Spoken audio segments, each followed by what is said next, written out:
Ngayong araw nga, isa sa pinakamagandang araw namin ni Val dahil nga nagpasahod na naman si YouTube. Totoo nga ang kasabihan na pag may tiyaga, may nilaga. Basta wag ka lang susuko. Sabi nga nila, if you want to do something new in your life, you will not see any result.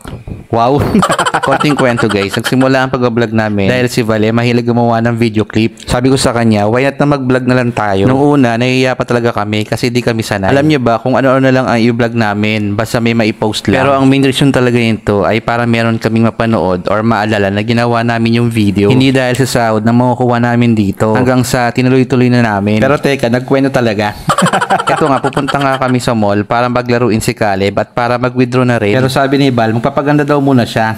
Dahil nga mahaba ang pag-aantay namin, pumunta muna kami ni Caleb sa Korean store para i-check kung ano-ano mga tinda nila. Buti naman at meron ng ganito sa kanto namin. So ito na nga, ituloy ko na yung kwento ko kanina. Nag-enjoy na talaga kami na gumawa ng video. Pero there was a time na nai-stress din kami kasi dumating sa point na nahihirapan din kami mag-isip na i-content. Tapos minsan naiisip din namin ano kaya sabihin ng mga kaibigan namin pag napanood nila ito. Pero we realize walang mangyayari kung iisipin namin ang sasabihin ng iba. Kung gano'n kami mag-isip, baka wala kami sinasahod ngayon sa YouTube. Basta gumawa lang kami ng gumawa ng video. Way back 2018, almost 50 na videos na ang na-upload namin sa YouTube. To the point na may mga kumpanya na nagpapadala sa amin ng mga sample items sila para i-review. Meron din naman mga company na nagustuhan nila yung review namin. So yun na nga, di ko akalain nakasama ko pala si Hazel Chef.